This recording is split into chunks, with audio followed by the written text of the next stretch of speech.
O futebol na atualidade para a ingrediente de saúde e interação social, uma profissão, aspectos psicológicos inerentes à sua prática. Orientadora professora Gabriela, orientador professor Marco Aurélio. Esse trabalho teve como objetivo descrever a prática do futebol de campo enquanto prática de saúde, social e profissional, identificar os fatores psicológicos envolvidos na sua prática, descrever como a psicologia do esporte atua e pode atuar na prática do mesmo, influenciando no alto rendimento do atleta. Metodologia, pesquisa bibliográfica de revisão de literatura, na área de psicologia do esporte e psicologia cognitiva. Vimos que, embora haja um grande reconhecimento por parte dos profissionais do esporte sobre a importância das funções psicológicas para o bom desempenho do atleta, no geral, ainda não há implementação dos fatores psicológicos em programas de treinamento de equipe. Nosso trabalho foi dividido em 3 capítulos. No primeiro capítulo, fizemos um breve contexto histórico e atual do futebol no Brasil. Bom, o futebol ele surge no início do século XVIII, oficialmente na Inglaterra, e é introduzido ao Brasil através de Charles Miller. Miller ele dedicou toda a sua vida ao futebol, ora como jogador, ora como árbitro e, por fim, como grande espectador desse esporte.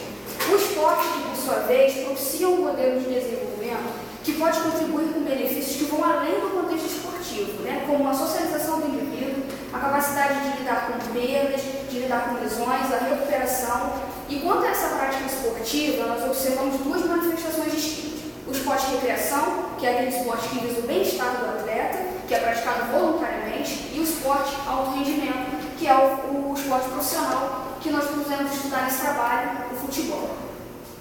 O futebol ele sempre esteve relacionado ao Brasil, segundo a FIFA, o Brasil é o país que mais exporta jogadores para o mundo.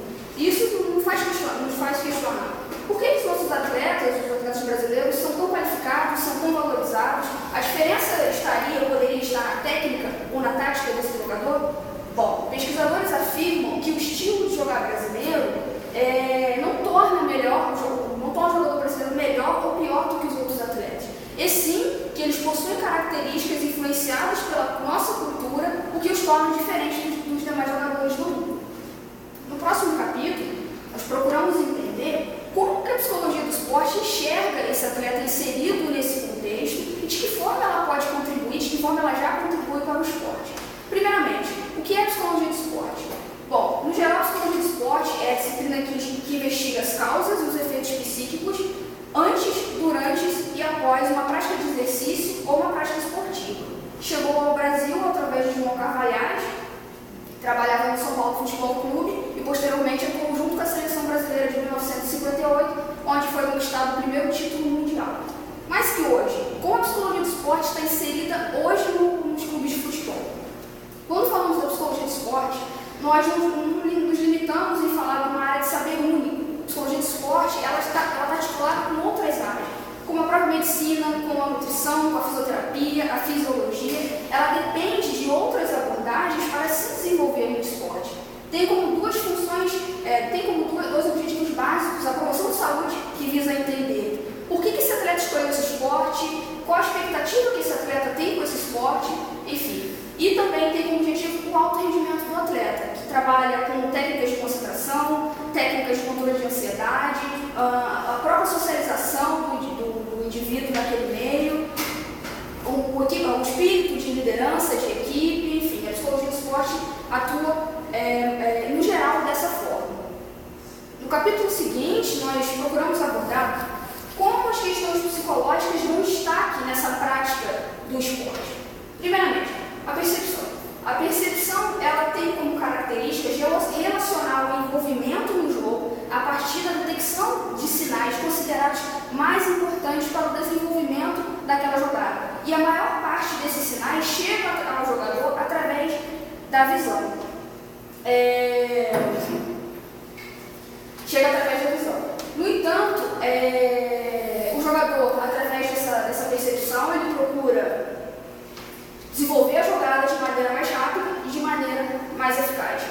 Para isso, a atenção também tem um papel fundamental. Esses aspectos estão sempre se relacionando.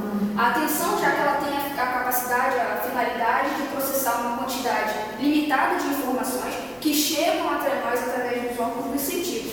Para pesquisadores, a atenção tem como finalidade não sobrecarregar o cérebro do atleta, Nesse caso, o fator experiência parece ser fundamental. Jogadores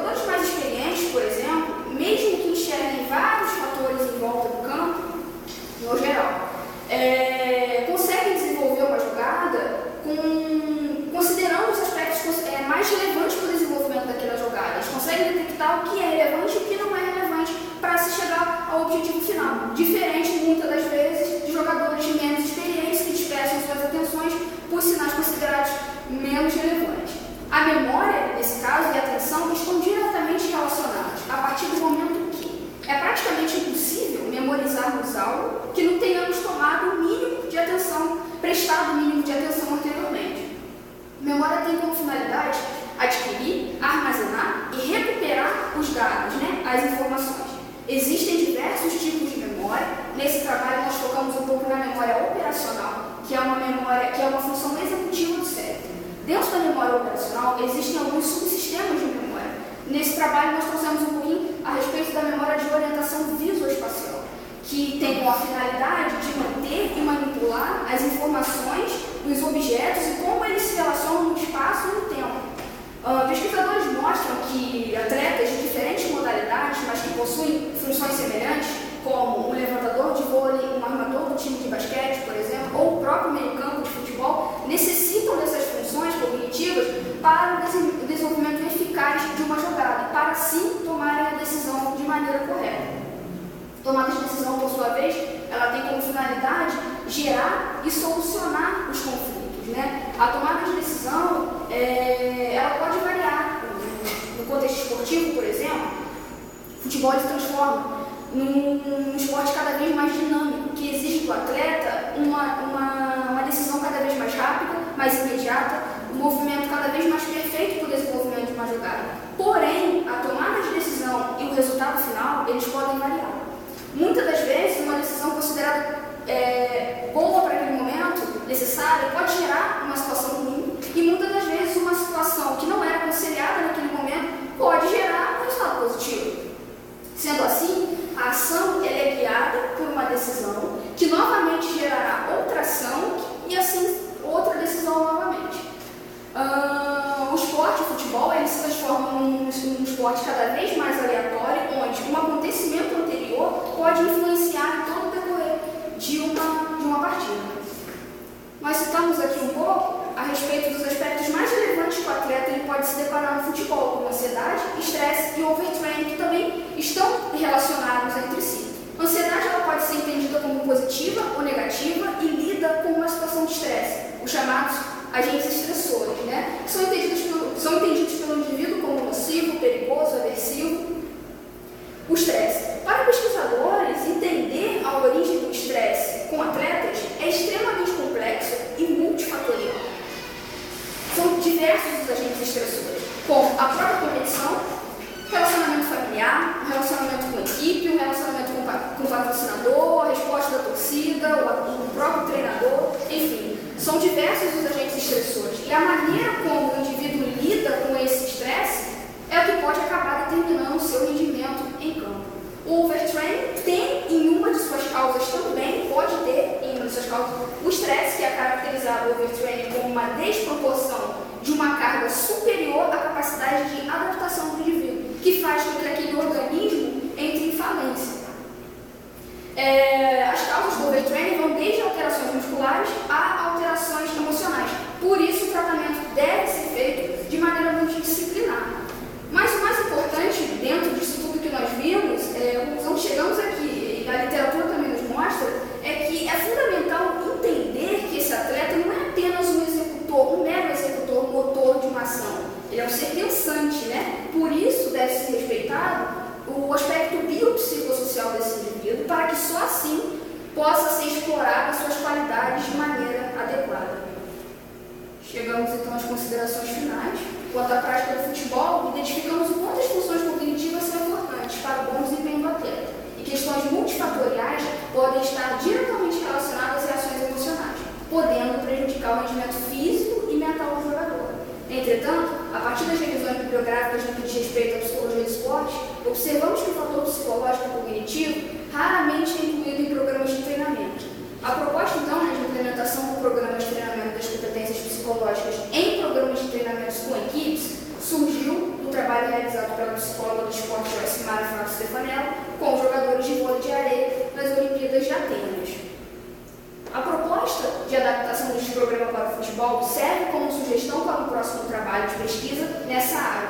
Por ora, podemos dizer que seria extremamente importante o o trabalho do psicólogo esportivo, partindo desde a implementação do programa até a fase de feedback. Afinal, a eficácia de qualquer programa de treinamento depende da capacidade do profissional de considerar as necessidades e interesses do grupo, da dedicação, disciplina e envolvimento daqueles que participam.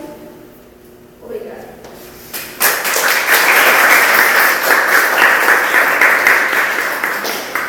Obrigada, Daniela. Obrigada à banca que está participando, foi gentilmente composta pelos professores. Vou pedir ao professor Fábio fazer as considerações do trabalho. Daniela, primeiramente, parabéns, né? Obrigado pelo convite. E, bom, eu fiz seu trabalho muito bom, né? Mais nessa época agora que nós estamos vivendo a Copa do Mundo, né? Pois é. Tem tudo a ver. Tem tudo a ver, né? Então, de fato, assim, Daniela, eu fiz alguns errinhos mesmo que passam, não tem jeito, desapercebido, a gente lê tanto, né? Que passam desapercebido aqui no seu trabalho, né? Aqui no resumo e na página 11, citar algum, né? Você fala aqui, ó, que a psicologia do esporte atua e pode atuar na prática do mesmo, influenciando no alto rendimento do atleta, e você bota o alto entre parênteses. Eu acho que, pelo que eu vi no seu trabalho, de fato, você deve afirmar que aumentando, né, o rendimento do atleta. A sua lista de figuras você tem que rever. Eu vou depois passar aqui com você, no decorrer falando aqui, mas de fato tem algumas figuras que você cita um número no texto, elas estão com outro número. Deve ter sido alguma alteração na hora de tirar algumas figuras. Coisas que acontecem na hora de tirei algumas figuras também. Pois é. Aí, mas é coisa boba, né, de arrumar, então peço que você reveja de fato todas as figuras, né? Aqui aconteceu comigo também, foi chamada a atenção há pouco tempo em função disso, né? Citação, sei que às vezes é preciso, é correto, não é errado fazer, mas de repente, se você conseguir o artigo original, né, que você cita, por exemplo, Silva, né, 2013, que cita Matias e Greco, então de repente, se você conseguir o original, acaba que acho que vai dar mais valor ao trabalho. Bom, aqui na sua metodologia, né, você fez uma revisão bibliográfica, né, e você usou uma espécie de filtro, né, quando você, ou o ano, você limitou esses artigos, porque quando você vai lá no Google, né, o Google de maneira geral, o Google acadêmico, você coloca o futebol, aparece milhões de coisas, né? Então, porque assim, foi dividido em algumas partes, né? A monografia ficou realmente muito extensa na parte histórica, então, em termos de história, eu peguei alguns artigos mais antigos, uns livros mais antigos, mas para fazer o terceiro capítulo, que eu englobo todo esse cenário atual, eu usei artigos mais recentes. Certo. Porque, mas, às vezes a gente cita o ano, foram pesquisados artigos de 2002 a 2014, sei lá, exemplo aqui. Ou os descritores que você usou lá no Google acadêmico, né? Enfim, algum filtro que de fato você tem utilizado, né? De repente acho que seria interessante complementar. Bom, aqui quando você começa aqui a falar do surgimento do futebol, no capítulo 1, eu vi que você cita aqui, na verdade, são vários parágrafos, né? A página 14, no início da página 13, 14, 15 e 16, você usou uma única referência, que foi o Godoy Cardoso. Então, de repente, se você tivesse mais alguma coisa que pudesse, né, enriquecer e falar isso aqui. Aí, agora aqui eu vou pedir os orientadores, acho que o seu orientador vai gostar do que eu vou falar agora. Não sei se o orientador vai gostar muito não, nem você, mas o seu orientador vai gostar do que eu vou dizer. Você fala, né, no primeiro parágrafo da página 18, você fala do caráter elitista do futebol. Né? E no segundo parágrafo você continua e você fala, nesse contexto, alguns clubes merecem destaque, tais como São Paulo, né? o Flamengo e você cita o Vasco da Gama. Então eu não sei se vocês conhecem um bom vascaíno. O Vasco é, na verdade, um time que, me permita, até eu trouxe material aqui, caso você queira acrescentar para essa revista, a gente tira um xerox ali. Um bom vascaíno, né? Bom vascaíno, né? O Vasco, de fato, ele surge, né, para dar, oferecer a possibilidade a negros, operários, de se inserirem no futebol, né? Então, porque assim, eu concordo com o que você disse, mas eu acho que eu vi a respeito falando do bambu anteriormente, que inicialmente era o bambu que tinha introduzido os negros e tal. Eu não sei se é isso que você quer dizer, mas eu não quis destacar tanto essa questão por conta desse, sabe, essas divergências. Textos que falavam essas divergências. A gente não entrar em conflito com os autores, aí finge que não entendeu, finge que está em cima, porque tinham assim, duas referências boas que eram conflitantes entre eles em termos históricos. Na verdade, porque ela usou até uma referência? Foi difícil achar um histórico que fosse assim, mais preciso. Científico, né? Também. Ela entrou muito em site de clubes e tal, para ver histórico, e cada um quer colher, enaltecer o seu clube. Então, muitas vezes, as informações eram conflitantes. Peraí, mas não era esse? Aí não, mas é o outro? Aí, não vamos... o próprio surgimento do futebol foi conflitante, sabe? Não falava que era mas como ele tem material, isso é legal, porque a gente sim, maior. Para isso que a gente chama agora. Exatamente. Eu acho bem interessante, de repente, de fato, eu não conheço a história do bambu, né? Do bambu. Mas, de repente, ver quantos anos de história, quantos anos de surgimento, para ver, de fato, qual surgiu bem interessantes, né? E, de repente, espero que seja o Vasco da Gama, né? A literatura faz muita questão do Vasco da Gama, mas a nossa questão foi justamente se, de repente, o professor tem o conhecimento do bambu, chegar lá e dar uma lavada, minha querida. Eu sou bambu e você está errada. Mas, bom, então, de repente, só para acrescentar, né, para falar fala desse caráter elitista, né, e para fazer mas espera aí, tem o bambu, o Vasco, que de fato não era tão bem assim, né? Enfim, não vou me estender muito, não. Então, fiz algumas observações, mais uma vez falando das legendas, né? Por exemplo, aqui, na sua página 37, você fala quanto número de profissionais em inovação pode-se atestar, tal como na figura 4, aponta uma comparação dos profissionais em inovação na área de psicologia do esporte na América do Sul, né? Aí vem aqui você cita ela como figura 3, então de fato foi uma coisa trocada, né? Aqui também essa legenda da figura 3, eu sei que de fato um trabalho científico acaba que a gente usa esse tipo de legenda, né? Mas eu tive um pouco de dificuldade acho que tem que ser trocado. Tinha que ser colorido, né? Ou tá no Brasil que está branco, que está... Então, acho que essa legenda, verifica a fonte colorida que ainda mais metodológica, realmente. Ou mesmo que use essas em preto e branco, mas de fato tem que ver porque está para dentro. Verificar isso. Aí, as figuras, mais algumas coisas aqui. Você colocou um quadro aqui, uma figura que está identificada como 7 na página 54. Eu também fui muito criticado a respeito, eu fiz muito igual a você assim, dessas figuras, mas normalmente o pessoal pede que, gentilmente, se não for possível, a gente coloque ela horizontal, né, para não ficar pequena. A letra ficou pequena, não consigo enxergar, mas pode ser que alguém que venha ver esse trabalho tenha alguma dificuldade. Uma cópia, né? Pois é, então acho interessante aumentar. No mais, coloquei algumas anotações aqui, marquei algumas partes para você dar uma olhada com atenção aí. É isso. O que te levou a falar sobre futebol?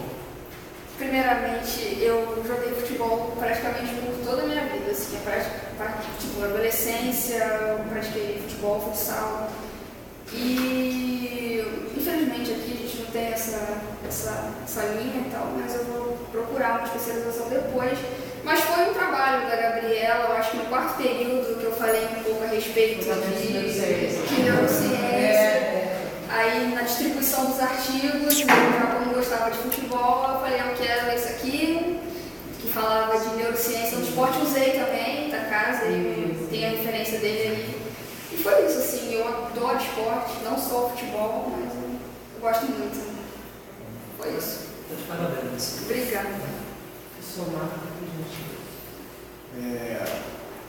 Primeiramente, eu agradeço o convite para te orientar. Eu conheço seu pai há muito tempo, né? Fico feliz por participar dessa etapa importante da sua vida. Eu não vou me prolongar, visto que os pontos importantes que o Fábio já colocou aqui eu anotei. Evidentemente, nós vamos acatar algumas informações que ele trouxe, porque vai ser muito importante para o seu trabalho. Mas eu tenho que te colocar o seguinte: primeiro, que orientar é muito fácil, né, professora? Ela rende muito no que ela escreve. E se torna uma atividade muito tranquila para quem está orientando, quando a gente pega um aluno que se dedica de forma íntegra ao trabalho. E falar de futebol para ela é exatamente como ela coloca, é muito prazeroso, e ela acaba escrevendo isso com muita tranquilidade. Ela sabe discutir muito bem sobre isso. Até mesmo que quando nós fomos discutir o terceiro capítulo, que era um dos pontos-chave do trabalho, ela já tinha algumas ideias formadas. Ficou muito tranquilo para pensar em atenção, pensar em percepção, pensar em memória e tomada de decisão. E aí, em cima de tomada de decisão, um dos pontos críticos de uma das nossas conversas era que em muitas atividades do futebol há essa capacidade do jogador ser um pouco mais exigido da tomada de decisão. Ele pode ter técnica, ele pode ter repetição, ele pode reproduzir isso de forma muito tranquila, mas é no segundo final que ele decide. Muitas vezes, exemplo de ontem, Neymar, ao bater o pênalti, ele sabia que canto ele queria, ele já tinha estudado o goleiro, com certeza tudo isso é técnica. E é passado para o jogador treina em cima disso. Sabendo disso na hora de bater o pênalti, ele sabia que ele tinha que escolher aquele canto, que o goleiro mesmo assim ia dar bola, mas ele podia não pegar. Só que na hora, ele pode não decidir fazer aquilo. Essa rebeldia que existe do jogador de futebol tem necessidade de ter um psicólogo sempre acompanhando. Porque isso tem que ser tirado do jogador, principalmente jogador muito novo. Diferentemente de você pegar um hobby na vida, um jogador que jogou muito hoje, que o cara está muito mais do que ensinado acerca desses pontos, e ele chega lá e sabe usar exatamente todos aqueles recursos sem ficar fazendo alguma coisa diferentezinha. Mas isso tira uma coisa importante no jogo de futebol, que o brasileiro consegue manter sempre, que é o brilho do improviso. O improviso tem tudo a ver com neurofisiologia, tudo a ver, porque você não pensa naquilo ali. É uma tomada de decisão ultra rápida, exige, claro, o fundamento da memória para operar aquela atividade, você precisa da memória, mas é algo extremamente sem muito raciocínio. É muito difícil avaliar isso, inclusive, né? É muito difícil avaliar isso no jogador. E nós temos vários jogadores no Brasil que fazem esse tipo de coisa. E a gente entra num ponto muito importante da psicologia, visto que tem envolvimento direto com humanas e também com saúde. Talvez nós somos a grande fábrica de jogadores de futebol por uma questão socioeconômica, como eu já discuti contigo. Aqui no Brasil, se a criança tem brinquedo algum, ele junta um monte de sacola plástica, forma uma bola e vai brincar. Então, desde berço, ele consegue aprender futebol. Mesmo que ele não queira, ele vai aprender primeiro aquilo ali. Porque é o que tem de recurso. Então, por ser uma questão socioeconômica, algumas habilidades, alguns toques, algumas sacadas do futebol se aprende graças a essa possibilidade socioeconômica que o nosso país tem. Como outros países também têm, só que o futebol acaba sendo a brincadeira universal, né? E isso é muito importante. Estudar essas crianças sob o ponto de vista neuropsicológico talvez seja uma grande coisa para se pensar no futuro. E o seu trabalho exatamente possibilita isso. Eu estou vendo um profissional. Mas como que será esse cara em formação? Né? Talvez pensar nas escolinhas de futebol, ou pensar naquele cara que não foi para a escola de futebol ainda. Na verdade, é até a grande ideia dela. Né? Quando a gente está conversando sobre a ideia, dela conversou isso com você também. Sobre a ideia, ela vem empolgada com a questão do jogador pronto. Olha só, o jogador pronto, a gente bate de frente com o patrocinador. Exato. Então, esquece a parte, né, fantasia do futebol e vão para o futebol lá base, né, que é aí onde se formam os grandes jogadores. Então, Dani, por você abordar todos esses pontos, eu fico muito feliz de ver você defendendo um trabalho tão bem feito como você defendeu, passando todas essas informações que nós desejávamos durante a confecção do trabalho inteiro. Fazer essa dobradinha com a professora é um prazer muito grande, porque eu vejo muito a cara dela na hora que você escreve e ficou muito interessante a escrita por conta disso. Isso é mérito da professora e você pode contar comigo sempre que você precisar. Obrigada. O que der e vier. Eu vou contar mesmo. Mais uma vez, parabéns. Obrigado, Fábio, pelo aceite na nossa banca e vamos que vamos. Então, na verdade, eu também só tenho a agradecer a Dani, porque eu nunca tinha tido a oportunidade de estar orientando um trabalho voltado para o esporte, que é uma área que eu gosto por dois vieses, né? Eu sou terapeuta cognitivo comportamental e tenho formação em neurociências, então juntava todo o aparato que eu gosto muito. E a Dani me deu um banho na questão do futebol, porque a fluência, professor, da escrita é da Daniele. Ela, como você falou, ela escreve muito bem e ela vai dando... Primeiro que eu quis aproveitar ao máximo a forma como ela escrevia. Ela escreve como uma jornalista, então ela vai colocando a gente a par do que é o futebol, qual era a tinha hora que eu parava para ler e eu respirava, porque você vai se emocionando junto com o texto que ela vai escrevendo. Aí tive que puxar a orelha e dizer assim, agora vamos para a parte técnica também, né, que ali pode ser um pouquinho, 5% da minha parte, então vamos olhar a parte técnica. E aí esse trabalho, na verdade, eu falei para ela que tem várias possibilidades, né? Vários campos que ela pode estar atuando, porque cada função cognitiva que ela abordou pode ser um trabalho diferente. Você vai trabalhar a atenção no atleta, você vai tem pesquisadores que passam a vida inteira trabalhando a questão da tomada de decisão, avaliando qual é o funcionamento responsável por uma tomada. E o que a gente, acho que o resultante de tudo é ver que o futebol brasileiro só não é melhor porque a educação no Brasil ainda está pendente. E quanto mais, como você falou, quanto mais a gente procurar as escolas de base, por que a gente consegue tirar a criança da favela?